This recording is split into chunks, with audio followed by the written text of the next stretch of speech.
Hello, brothers, sisters, friends. Welcome to our midweek lesson. And today I'm going to be teaching a lesson based on Dr. Tim Elmore's book on the art of connecting with others.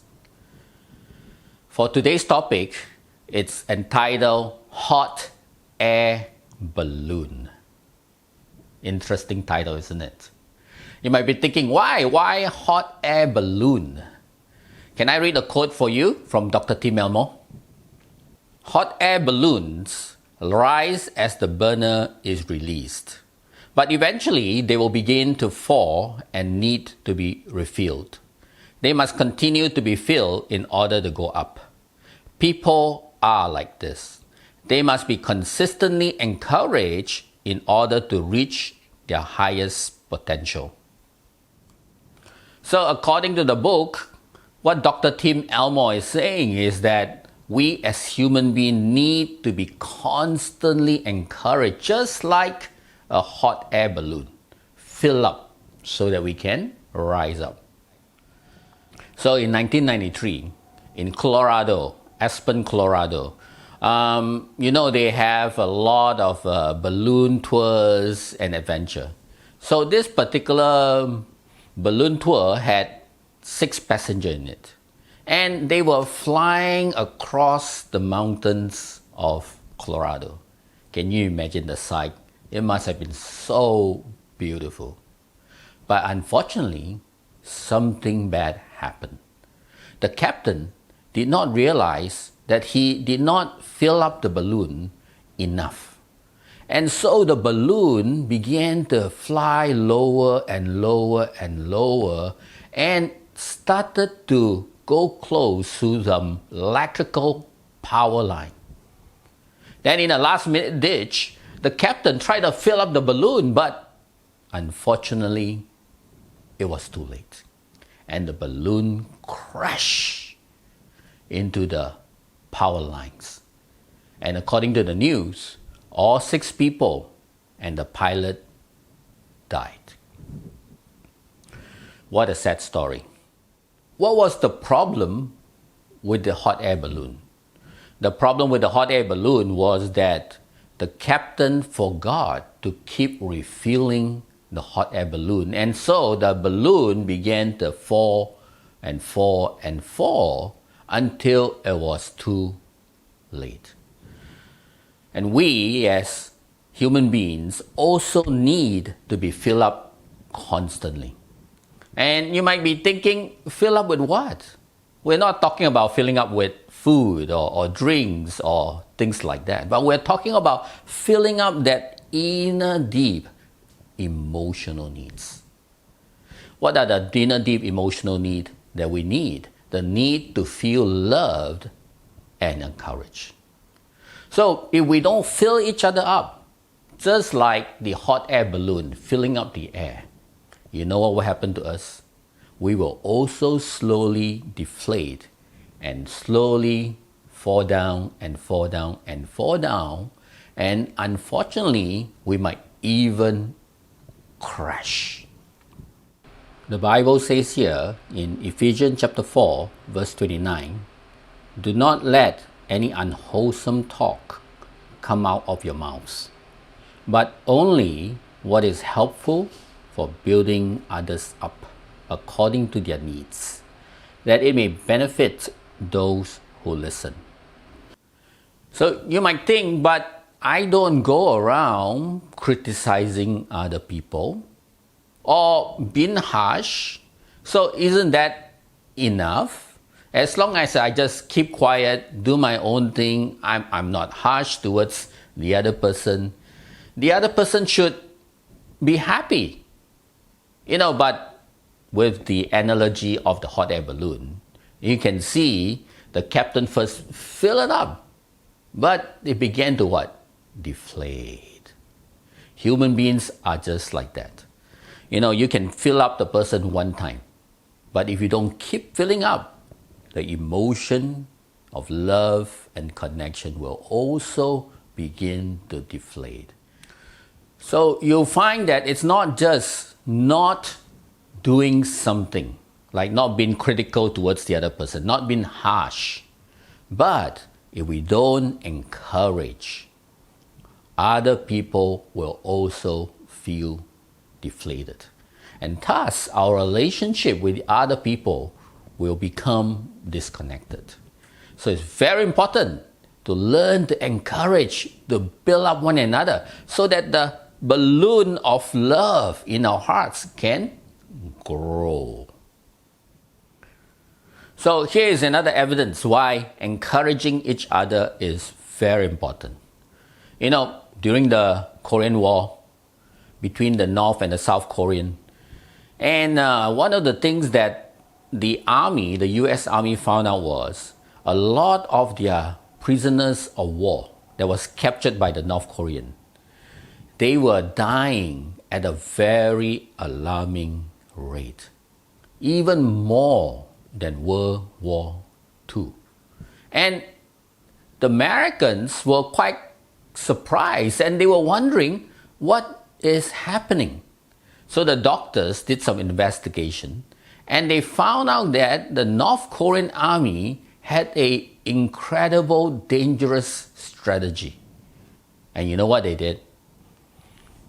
The army, the North Korean army, they decided to separate the soldiers, the prisoners of war, and do not allow the prisoners of war to encourage each other. And they don't allow social gathering. In fact, when they do gather, you know what they made them do? They made them criticize each other, made them confess bad things about their life. And they made the entire camp to talk bad things among one another. The word encouragement, affirming each other, is totally shut out. And because of that, the death rate of the Americans' prisoners of war in North Korea at that time was very high, in an alarming rate. And so we can see encouragement, not silence, is a very important thing. It's not enough to not criticize or be harsh, but it's also important that we learn to affirm and encourage each other, so that what? The balloon of emotional needs in one another is filled up. So we have to ask ourselves, are we building each other up? Are we encouraging one another? Are we affirming each other, so that that balloon can be filled up and we can go higher and higher in our relationship with one another? So here are 5 practicals of how can we learn to encourage one another. Number 1, make them sincere. It's no use sending or giving encouragement to somebody else if it's not sincere. You know what? People know it. Okay.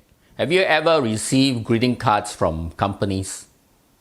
I receive quite a bit. You know, during Chinese New Year, I will get many greeting cards from different companies that we have interaction with.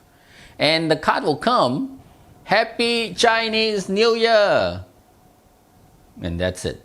You know, they'll sign it over there, but I look at that, I said, they only want my business. You know, that encouragement that they sent was not very sincere, and it doesn't really hit home. So when we learn to encourage each other, be sincere.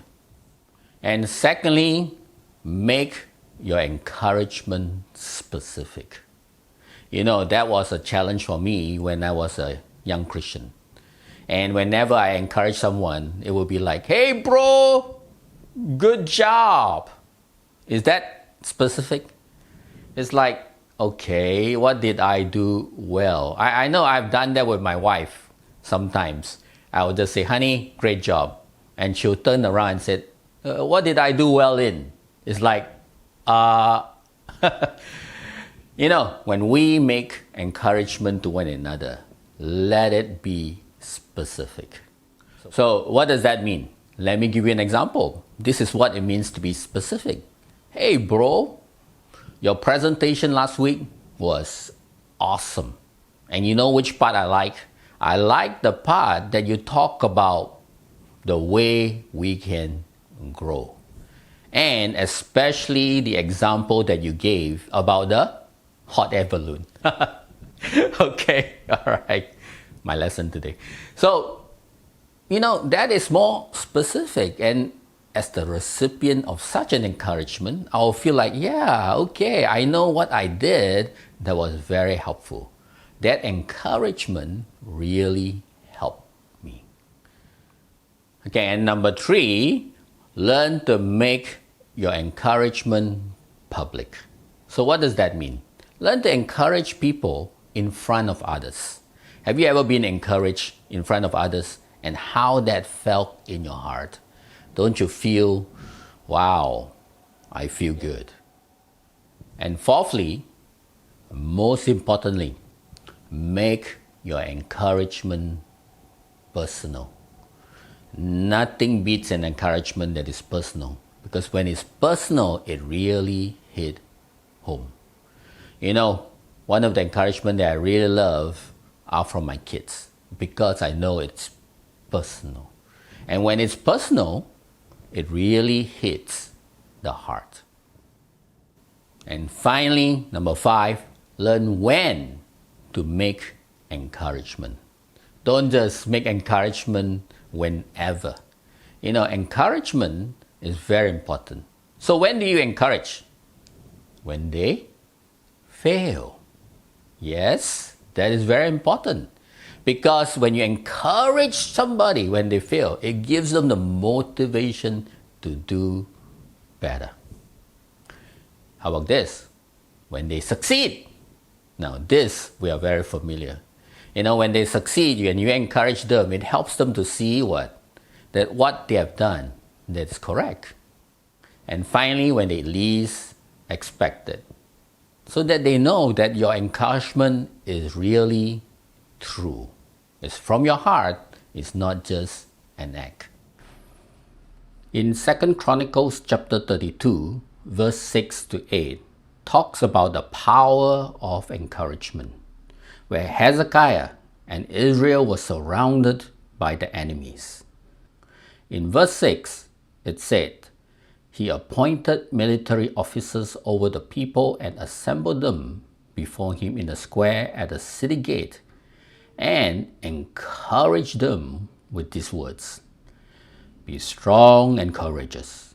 Do not be afraid or discouraged because the king of Assyria and the vast army with him.